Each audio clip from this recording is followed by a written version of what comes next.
I've loved Christmas even before I received my first gift. It's a wonderful time of the year, a time where families can reconnect, share, and on many occasions, the gift is the many amazing moments leading up to that joyous day.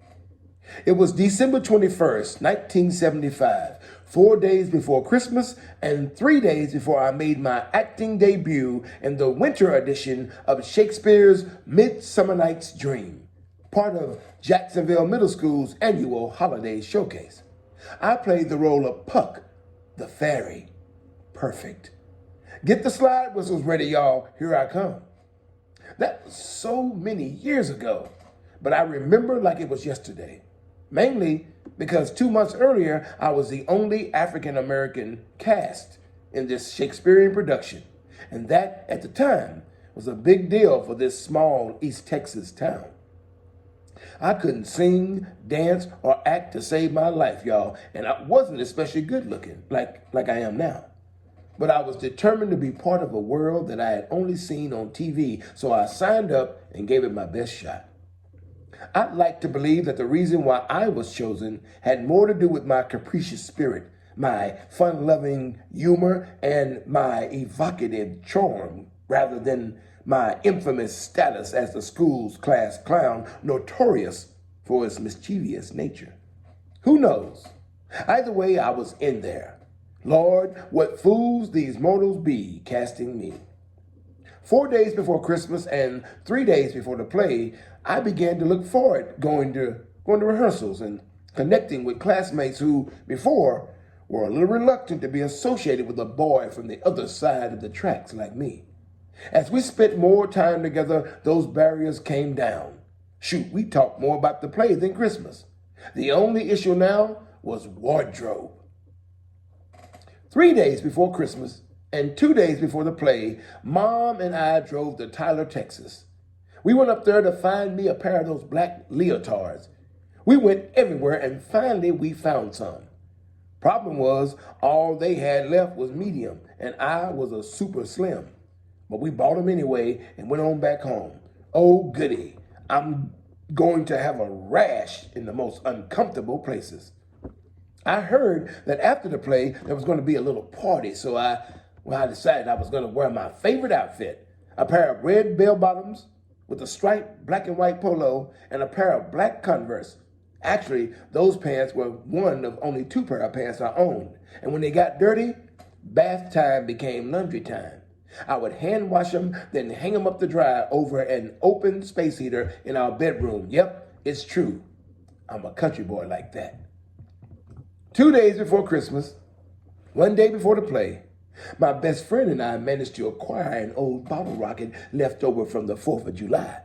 We decided to set it off in a field way up on Keepy Hill next to the old water tower. We thought this would be safe. Well, we didn't factor in that even in December, it hadn't rained, it wasn't that cold, and the grass was bone dry. So when we lit that thing, it set the whole field on fire. A man with a tractor had to come and help us put it out. Needless to say, I got a whooping. I didn't realize it then, but that Christmas would be nothing but a series of fiery events. 1 day before Christmas, and opening night was finally here. I had just taken a bath/laundry and hung my red bell-bottoms and polo shirt on the wire hanger above the space heater so they could dry. While they were drying, my brothers and I were checking out the size and weight of the presents under the tree. You know, trying to guess what it was, because that's just what we do. Y'all know what I'm talking about. Then the dog started barking, and all of a sudden we saw this smoke come out of the bedroom. We went in and saw the entire wall was engulfed in flames. We put out the fire, saved the house, and did our best to clean up before Mom and Dad got home. But my pants and shirt were gone. Well, as you probably guessed, I got another whooping. And my favorite outfit was now, as poets say, nevermore.